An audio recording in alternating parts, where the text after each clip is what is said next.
નમસ્તે વિદ્યાર્થી મિત્રો.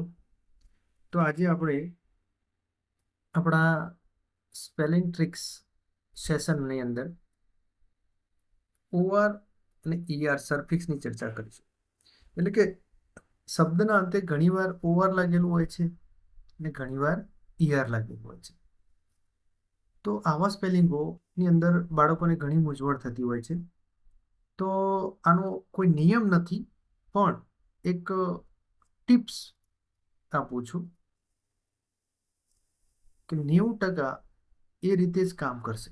બરોબર, કદાચ અપવાદો આના હોય છે, એટલે 100% આ ટિપ્સ કામ નહીં કરતી. આ ટ્રિક્સ 100% કામ, કોઈ નિયમ નથી કરતો સ્પેલિંગના. કોઈ નિયમ 100% કામ નથી કરતા. ક્યાંક ને ક્યાંક એનો અપવાદ તો હોય જ છે, પણ આનાથી આપણને ઘણો બધો ફાયદો થઈ જાય. બરોબર, 80 થી 90% આપણને આનાથી ફાયદો થઈ જાય.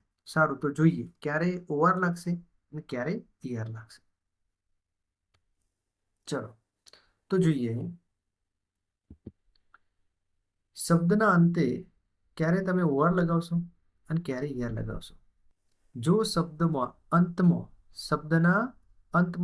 અંતમાં એટલે જો અહીંયા મેં કલર બદલ્યા. જો અહીંયા સિટી આઈટી, પછી અહીંયા સિટી, અહીંયા ESS, અહીંયા આઈટી, અહીંયા એટી.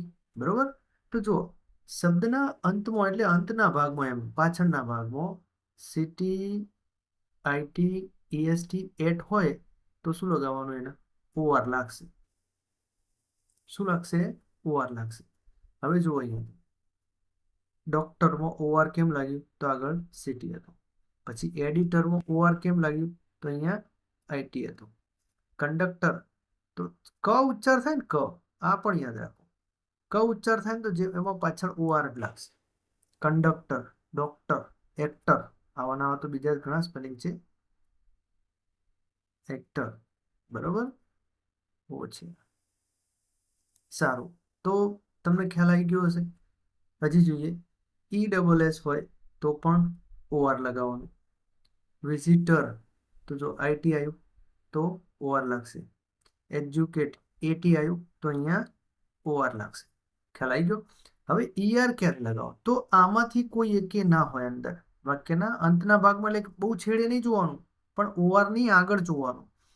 મતલબ ઓઆર કે ઈઆર લાગે છે એના પહેલા સિટી આઈટી EST એટ હોય તો ઓઆર લગાવવાનું. આમાંથી એકે ના હોય, આમાંથી એકે ન હોય તો ઈઆર લાગશે. બરોબર, અને ફરીથી કહું છું, આ એક હિન્ટ આપું છું. 100% આ નિયમ બધી જગ્યાએ લાગુ પડશે એવું નથી. આના અપવાદ છે ઘણા. બરોબર, ચલો હવે જો અહીંયા હું આનો જ એક અપવાદ તમને કહી દઉં. લો, અહીંયા ESS આવી તો પણ અહીંયા ઈઆર લાગે. એટલે એવું નથી કે બધી જગ્યાએ આ નિયમ લાગુ પડશે. બરોબર, આના અપવાદ છે, પણ હા, 10માંથી 7 સ્પેલિંગ લઈ લેશો તો આ નિયમ પ્રમાણે હશે. બરોબર, ચલો હવે ડાન્સર. તો જો અહીંયા ઉપર નામથી એક પણ નથી. અહીંયા એક પણ આમાંથી એક કે સાઉન્ડ અહીંયા નથી, એટલે અહીંયા શું લાગે? ઈઆર. અહીંયા જો પોટર, ઈઆર. ફાર્મર, તો ઈઆર. રાઇટર, તો ઈઆર. ઉપરનો એક પણ સાઉન્ડ, સોરી, જો અહીંયા તમને એમ થશે આઈટી છે. હા, અહીંયા આઈટી છે, છતાં પણ અહીંયા શું લાગેલું? ઈઆર. બરોબર, એટલે ઘણી વાર આ નિયમનો અપવાદ છે. આ શું થયો? અપવાદ. અહીંયા ઈઆર કેમ લાગેલું? તો આ અપવાદ વાળો નિયમ છે. તો આનાથી તમારે ધ્યાન એ રાખવાનું, બીજું કંઈ ના જોઈએ તો કંઈ નહીં, કે આમાંથી કોઈ એક હોય અને કંઈ ખબર ના પડે તો ત્યાં ઓઆર લગાવવાનું. ખ્યાલ આવી ગયો. અને આમાંથી એક ન હોય તો ઈઆર. બાકી 90% આપણને ફાયદો થાય. બાકીના 10%માં આપણે તૈયાર તો કરવા જ પડે સ્પેલિંગ. બરોબર, બધા સ્પેલિંગમાં લાગુ પડતું નથી. સારું, ચલો.